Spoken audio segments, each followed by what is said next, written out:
Every JSON file has one or more objects.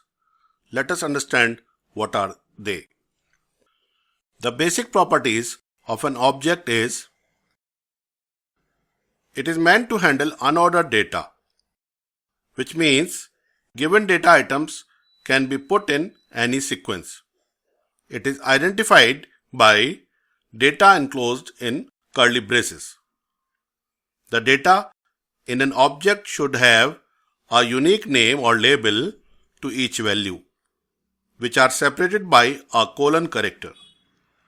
These name-value pairs are also called members of the objects. Multiple data items are separated by commas. Some more properties of objects are as follows.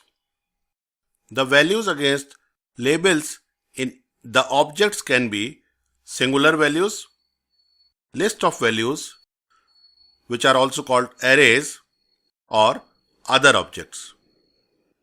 More about arrays we shall learn in the next session.